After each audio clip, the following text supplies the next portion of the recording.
Yes. Okay, we don't want that one. Okay. Let's take a quick break. When we come back from this break, we're talking to the Chief Whip of the Osun State House of Assembly. I'll be back.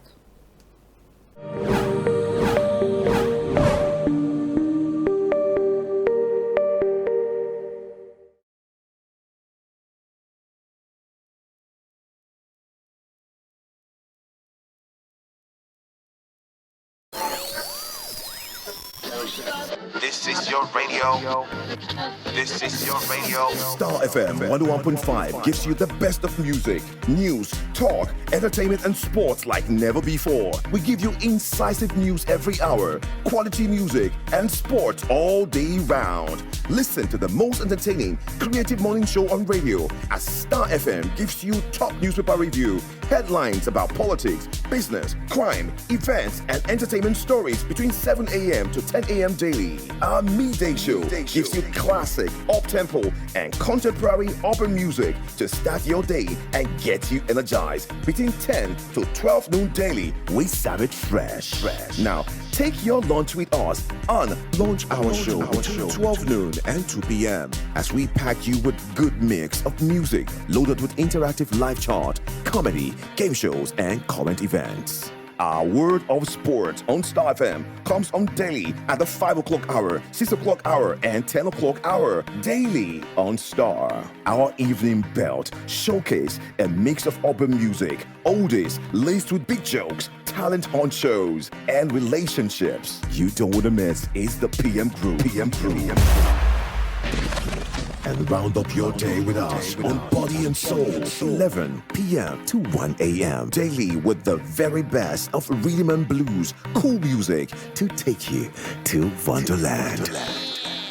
Join us daily as we give you the very best of music, news, sports, talk, and all-round entertainment. Star FM 101.5, entertaining you all the time. Star FM, your favorite radio station. Star FM on DSTV 869.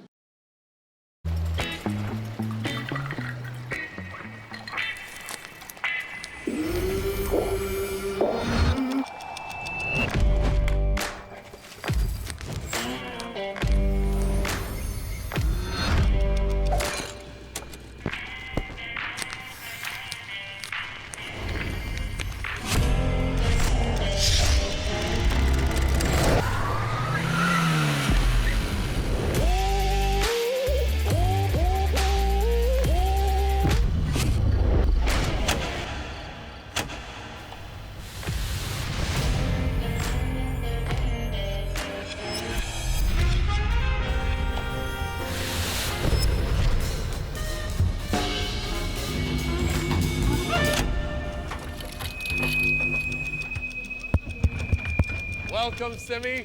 Welcome to Badge. And welcome back, Obia Sika. All right, the judges of Nigerian Idol Season 7 are ready. The stage is set. And now it's time for you to impress. Nigerian Idol Season 7, showing every Sunday at 7 p.m. on Africa Magic Showcase, Urban and Family. Proudly sponsored by Biggie Drinks, Nigeria's favorite, and Binance. Exchange the world.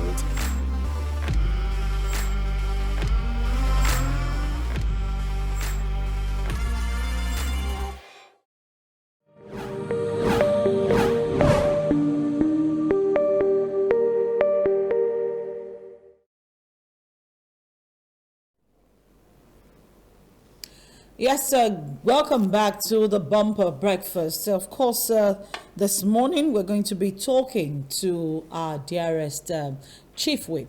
You know, I say Osun State is my state now, so you people should understand my bias and all of that. There might be no, it's just the way it is. It's just the way it is. And Olayinka will say, last week we talked about Osun State. This week we're back again. All right, so we're talking to the Chief Whip of the Osun State House of Assembly, Honorable Tunde Olatunji, who is from the Ife constituency of Osun State. Good morning, sir. Good to have you.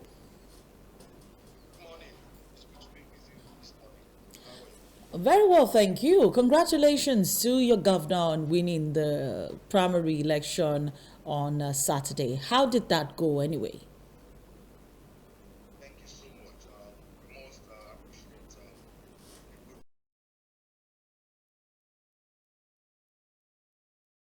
for coming out in mass to, you know, give victory to Mr. Governor on that Saturday. And I also appreciate all those who participated, including the two other aspirants who are equally leaders of our party, for making that day display the level of civility that was played on that very Saturday made me proud to say I'm official, and that made the state of Omodo and the state of the Baju. So I want to say that it was really a day where people spoke, and it was victory for democracy, and we appreciate our people, and then we thank God for the successful outcome for Saturday's program. Thank you. Okay, let's go straight into the administration of Governor Oyetola in the last couple of years. It's been 4 years in a couple of months. Another election will be taking place. Please talk to us about some of the biggest strides of his administration in the last 4 years.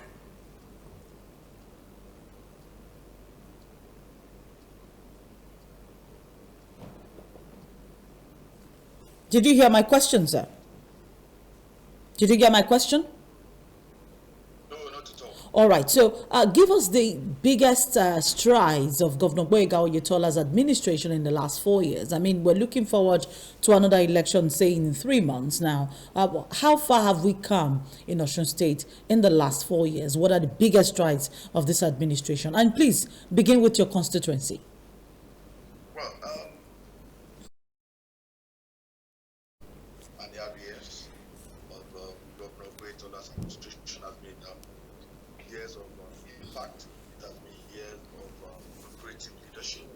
It has been years of deliberate investment in the socio-economic well-being of our people. And if I start from my constituency, for instance, my constituency has never had this good under any administration, be it state, federal, or local. The largest singular infrastructural development, or let me say the largest singular project in the history of my constituency, if not state constituency, was conceptualized and delivered under this administration. And that is the long stretch of Township Road that cuts across the major towns in my constituency, Borough to Akinadu Junction. That's why 1 kilometer valued at nearly 1 billion naira. And so that is the largest in the history of that local. As I speak to you,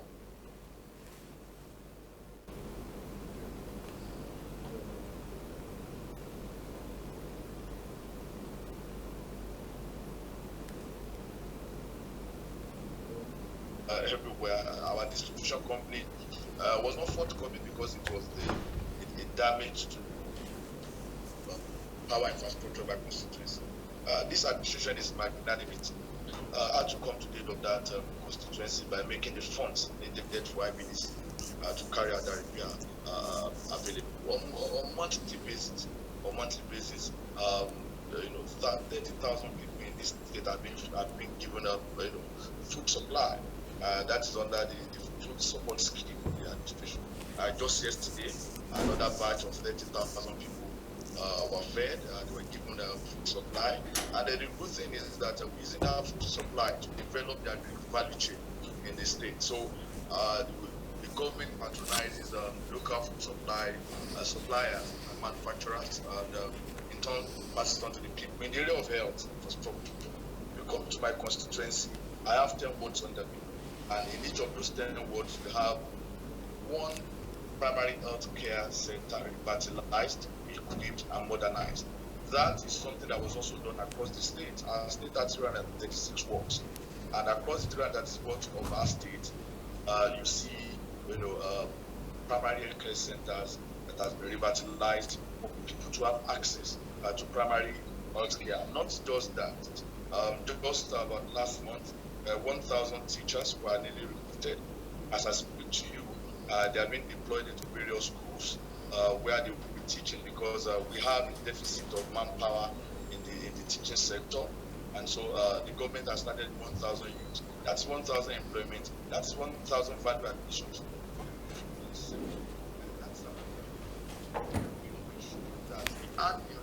The hardware that we have deployed into the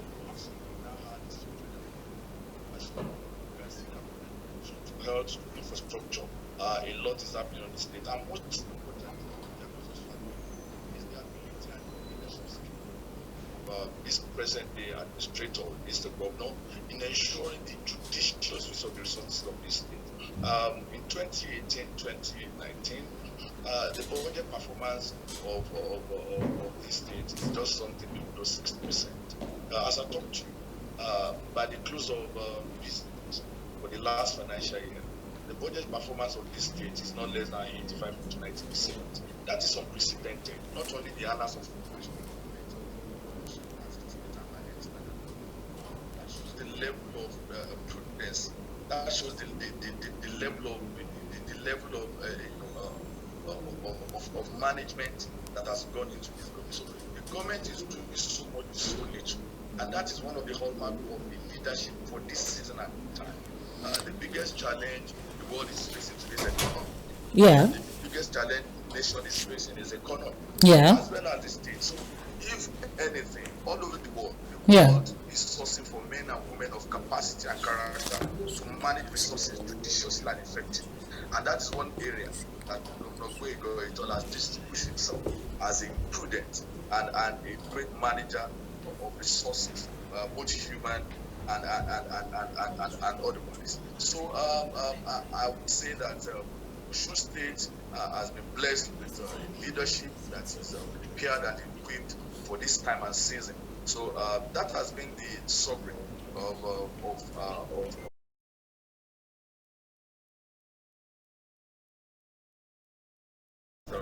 3 years and half.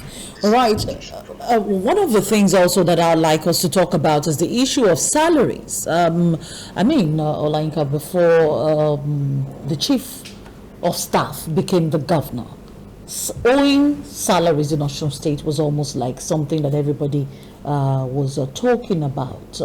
You want to comment about that? Yeah, well, we all know what happened. Yeah, it was owing, and when Governor Oyetola came in. But my take on that, it was the chief of staff while the governor was owing. Apparently, he saw that, and it's possibly he advised Mr. Governor, and nothing was done. And when he got there, the first thing he had to do was to clear the backlog and to pay salary. That, for me, that shows signs of a good leader. You know, because I'm very certain that he must have advised his governor at that point in time. Then let's pay salaries. And maybe to him, he had several excuses. But he came in, okay, what we have said that we should do, you didn't do it. Then let's do it. And it's put into action, and he had to pay all salaries. People are happy. People, we could see the result. If he's not loved, if he's not been doing that and people don't love him, I doubt if he will get the result. Definitely. That result was massive. Yeah. The difference was 7 up. It was so for me, I think that is signs of leadership. Yeah, a good one, and probably is loved by his people, because for me that result is so glaring that if he's not loved by his people, I doubt. At least maybe we'll be sharing it, but it was, the difference was huge. All right, let me come back to you here, Mr. Olatunji, because I wanted you to hear our guest in the studio who also had first-hand experience of what it was like with the administration of Governor Rauf Aregbesola, the now Minister of Interior. Is Osun State still owing workers' salaries or even pension arrears till date? And I need to also just record the before the last administration finally ended, full payment of salaries was returned to the state 3 months to the end of the administration. And the good thing is that this particular administration of Governor Oyetola has been able to pay salaries as and when. As I speak to you, in Osun today, the salary payment is not 26.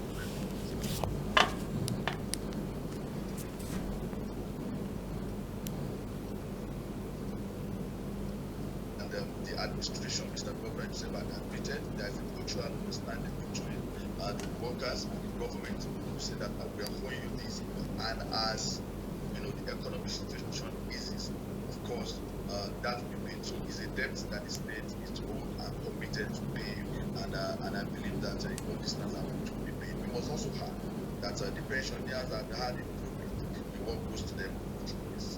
Just about a month ago, the point of the pensioner was additional money was made available to person. I think now close to $1 billion is paid on a monthly basis to the pensioners. What we had in the past was about 550 million, and that has been graduated to $1 billion to be able to pay off some of these pensioners, which I think like. But the desire of this administration, the government of this, is to see how we can unlock the huge economic potential of this state, and that's why the government is deliberately investing in diversification of the economy, particularly in the area of mining, agriculture, and some other innovative ways of generating wealth, so that the resources can now be much more available to be able to take care of some of these areas, and not just about paying areas to workers. It's about ensuring that regardless of what you do, which sector of the economy, recording in progress. You can have a piece of time and be able to do things, and that is beginning to play out. If you look at our states, Nigeria, you can begin to see these are results. These are results that you begin to see when you have leadership that is good and committed to development. So we still have. What about the issue of this abandoned project? Honorable Olatunji, there is this abandoned project that Governor Rauf Aregbesola was working on around Ode-Omu, Gbogon axis. You know the road I'm talking about. Yes, let me say this. When Bela's administration was in that project completed, it was an ongoing project, and that is the beauty of governance. Governance will continue, and it's all.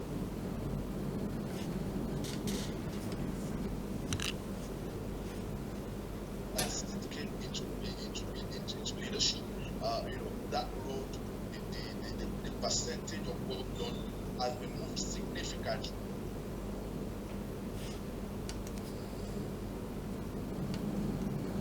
Once you get to audio, it is now a very good, motorable dual kind. And it's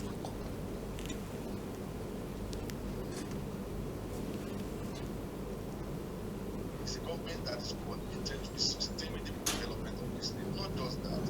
If you move from Mikron towards the Downtown axis, that was also an ongoing project by the time that administration was exiting office.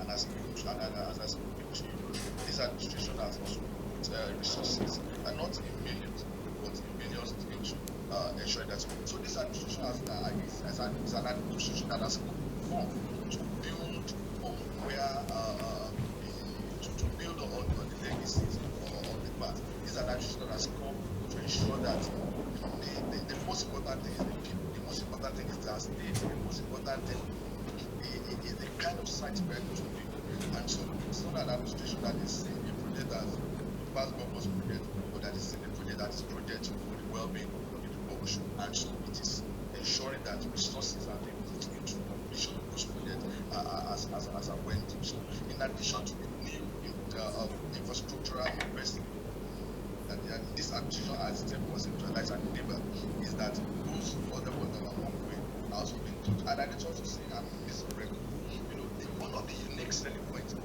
regard to this administration is that projects are conceptualized and delivered at the record time.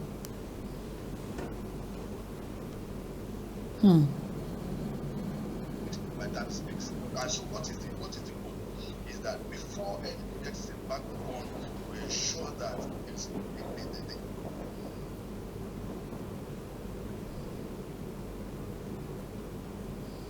my constituency, the road for my constituency was awarded exactly 14 months and 14 days of this administration.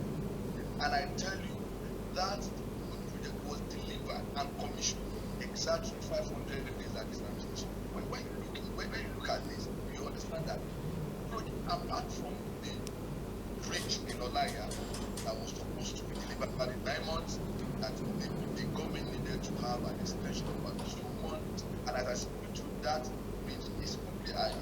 In a couple of, not even weeks, in a couple of days, we'll be asking people to come and see how it's done. I've been there, it's beautiful. That was the only project that was that extended beyond the delivery period of those 2 months, and it's a